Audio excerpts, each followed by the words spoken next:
Assalamualaikum warahmatullahi wabarakatuh. Selamat berjumpa kembali anak-anakku semua. Semoga selalu dalam keadaan sehat walafiat. Anak-anakku semua, pada pertemuan ke-8 ini kita membicarakan bab yang terbaru, yaitu pada bab 9, mengenai analisis faktor-faktor pembentuk integrasi nasional dalam bingkai Bhinneka Tunggal Ika.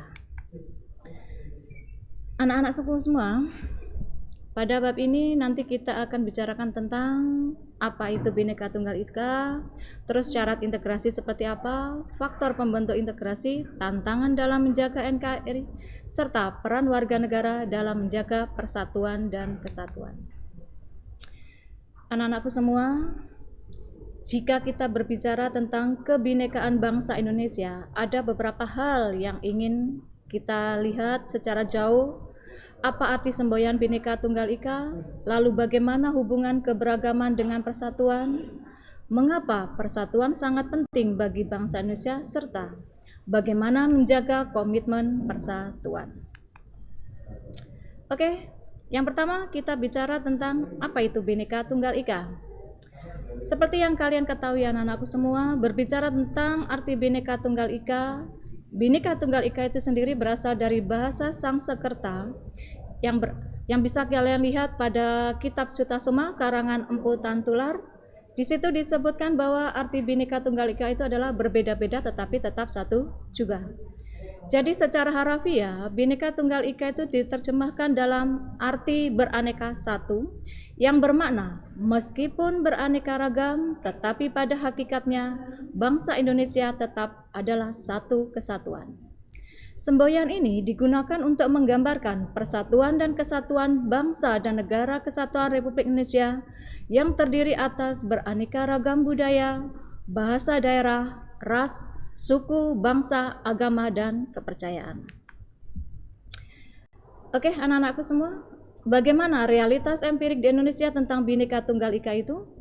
Yang pertama, sejak awal didirikan atau Indonesia merdeka, Indonesia sudah terdiri dari multiras, etnik, suku, agama, dan kepercayaan, di mana penduduknya yang tersebar di kurang lebih pada 17.000 pulau, itulah yang disebut dengan Bhinneka Tunggal Ika. Dan kenyataan berikutnya adalah semuanya diakui dan menjadi bagian tak terpisahkan dari Indonesia, meski terkadang tak cukup mendapatkan perlindungan. Dari realita tersebut, apa yang harusnya dilakukan? Atau apa yang terjadi berikutnya? Sejak awal, bangsa atau negara tidak pernah dimaksudkan hanya untuk bangsa atau negara dengan agama atau kepercayaan tertentu dan etnis tertentu juga. Ini tentu saja berbeda misalnya dengan Pakistan yang sejak awal didirikan adalah sebuah negara bagi umat Islam sebagai hasil dari penerapan teori dua negara atau dua bangsa yang kita kenal dengan Two Nation Theory yang digagas oleh Ali Jinnah. Dengan demikian berarti tidak berbhinneka tunggal ika. Anak-anakku, di sini ada alat pemersatu bangsa. Di situ ada beberapa, mulai dari Pancasila sebagai dasar negara, bendera merah putih, bahasa Indonesia, lambang negara, lagu kebangsaan Indonesia Raya, serta lagu kebangsaan yang lain. Dan ini lebih lengkapnya ada 10 alat pemersatu bangsa Indonesia yang bisa kalian pelajari atau kalian baca. Seperti yang disampaikan tadi, yang pertama Pancasila sebagai dasar falsafah negara Indonesia. Yang kedua, Undang-Undang Dasar Negara Republik Indonesia tahun 1945 sebagai landasan konstitusi negara Indonesia. Lalu ada semboyan Bhinneka Tunggal Ika, ada lambang negara kita yaitu burung Garuda, bendera merah putih, bahasa Indonesia sebagai bahasa persatuan Indonesia, lagu kebangsaan Indonesia Raya, ada juga wawasan Nusantara sebagai konsep dari kebinekaan Indonesia, serta kebudayaan daerah sebagai kebudayaan nasional, serta bentuk negara kesatuan Republik Indonesia. Anak-anak, silakan lihat gambar yang ada di sini. Tolong perhatikan baik-baik gambar tersebut. Pernahkah terjadi di lingkunganmu? Kira-kira apa penyebabnya? Apa akibatnya? Dan bagaimana menanggulanginya? Disinilah kita nanti akan pelajari pentingnya integrasi nasional. Nah, tentang pengertian integrasi nasional dibagi dua, ada secara politis dan ada secara antropologis. secara politis, yaitu penyatuan berbagai kelompok budaya dan sosial dalam kesatuan wilayah nasional yang membentuk identitas nasional. Kalau secara antropologis, artinya proses penyesuaian di antara unsur-unsur kebudayaan yang berbeda sehingga mencapai suatu keserasian fungsi dalam kehidupan bermasyarakat. Nah, anak-anakku semua, kira-kira syarat-syarat integrasi seperti apa saja? Di sini ada 3. Yang pertama, perasaan saling membutuhkan. Ingat, manusia itu adalah makhluk sosial, di mana dia selalu membutuhkan bantuan orang lain. Terus yang kedua, ada konsensus bersama, ada kesepakatan secara nasional. Dan yang ketiga adalah didapat dari nilai dan norma yang ada di negara Indonesia sendiri. Nah, di sini kalian bisa melihat ada faktor pendukung integrasi.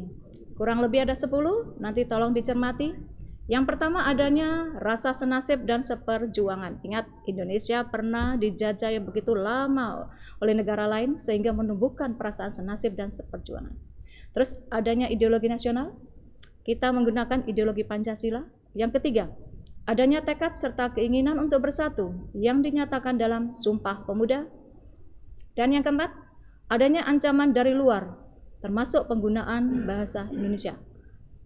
Kenapa bahasa Indonesia dikatakan sebagai ancaman juga? Ingat, jika bangsa Indonesia tidak menggunakan bahasa Indonesia dengan baik dan benar, maka seiring dengan berjalannya waktu, maka bahasa kita bisa tergerus dengan bahasa-bahasa yang dari luar.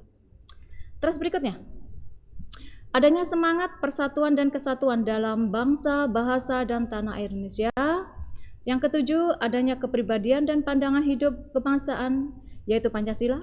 Yang kedelapan, adanya jiwa dan semangat gotong royong, solidaritas dan toleransi keagamaan yang kuat. Yang kesembilan, adanya rasa senasib sepenanggungan akibat pendataan dari suatu penjajahan. Dan yang ke-10, adanya rasa cinta tanah air dan mencintai produk dalam negeri. Oke, di sini kalian bisa melihat faktor penghambat integrasi.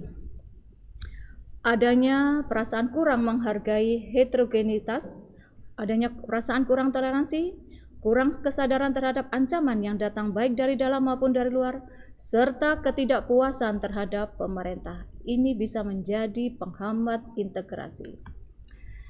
Dan di sini juga ada tantangan dalam menjaga NKRI. Ada 2, kita bagi, yaitu tantangan eksternal dan tantangan internal.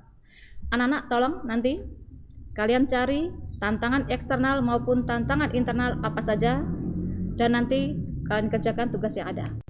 Terus berikutnya, bagaimana peran serta warga negara dalam menjaga NKRI? Yang pertama, kita bicara tentang apa itu kesadaran warga negara, yaitu sikap mawas diri sehingga dapat membedakan baik atau buruk, benar atau salah, layak atau tidak layak, patut atau tidak patut dalam berkata dan berperilaku. Dan peran yang kedua yaitu melalui kegiatan bela negara. Apa itu bela negara? Yaitu sikap dan perilaku warga negara yang dijiwai oleh kecintaannya kepada NKRI yang berdasarkan Pancasila dan Undang-Undang Dasar Negara Republik Indonesia tahun 1945 dalam menjamin kelangsungan hidup bangsa dan negara. Kegiatan bela negara itu macam-macam bentuknya, anak-anak. Salah satunya adalah membela nama baik bangsa dan negara, termasuk melalui prestasi. Oke, di akhir pertemuan kita ini sekali lagi Ibu mengingatkan ada tugas. Yang pertama, di sini tentang menjelaskan tantangan yang dihadapi dalam menjaga NKRI. Yang pertama tantangan eksternal dan yang kedua tantangan internal. Jangan lupa untuk dicari dan dikumpulkan. Oke, karena materi sudah disampaikan pada pertemuan ke-8 ini, mohon jangan lupa untuk selalu belajar, tetap semangat dan jaga kesehatan dengan baik. Dan tak lupa Ibu sampaikan terima kasih. Sampai jumpa kembali minggu depan. Assalamualaikum warahmatullahi wabarakatuh.